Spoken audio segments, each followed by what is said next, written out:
South Dakota Governor Kristi Noem joins me. Back in 2022, Governor Noem banned TikTok from state devices. Good evening, Governor.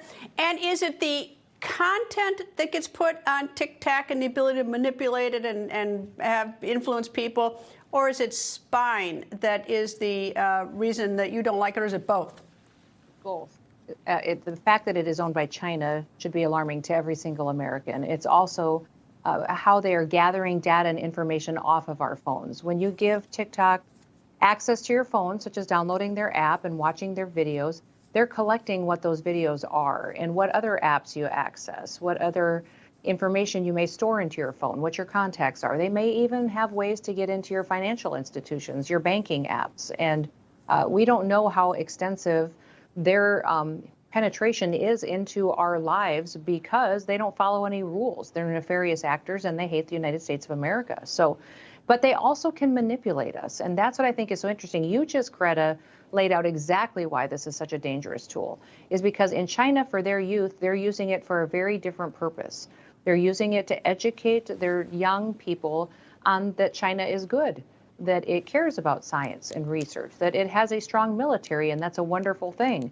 They're using it in America to distract us, to entertain our children, to get them out of the school books and getting them into dancing and makeup application and other activities that pull them away from actually being smart enough to know our true history and to know what situation America is in as far as a national security standpoint, or what kind of science and careers they may have in front of them. So they are manipulating us to cripple our children and their ability to have a vision and a grasp of what American opportunity means. And they're using it to strengthen their own children. And it is to play the long game. It's to beat us at being the world dominating power.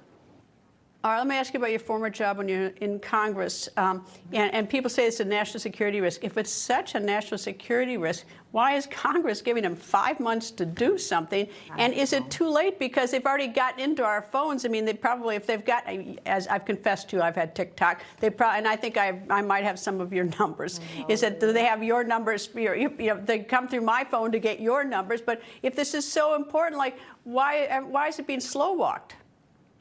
Well, first of all, we were the first state in the country to ban TikTok on state government devices. That was constitutional. It was something I could do. Other states followed suit. And in fact, after dozens of states banned it, then the federal government took action and banned it on federal devices. So they recognize and have already shown us that they believe that it is a threat.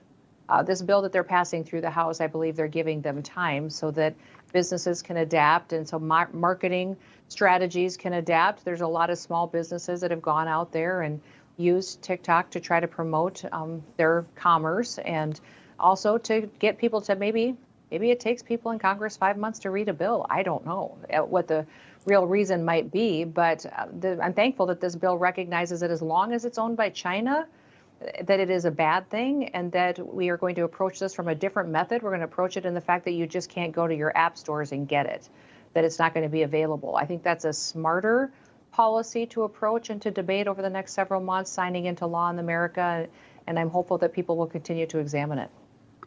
Boy, what a headwind, though. 170 million users here in the United States, many of them young. I suppose many of the people voting to ban it are lucky that a lot of the users are under the age of 18 and can't vote.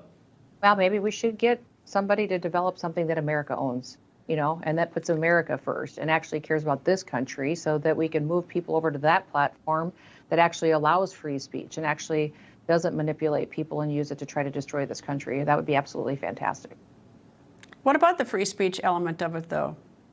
There is a free speech element to it, but you don't get free speech off of TikTok. I mean, people can make that argument, and yes, we care very much about that constitutional right, but don't think that China is allowing free speech. That's never happened in the history of their country, and they're certainly not going to produce an app that they're going to proliferate throughout America during a pandemic that they created, and get us addicted to it, and then try to tell us that they're doing it to allow more free speech. That's absolutely insane.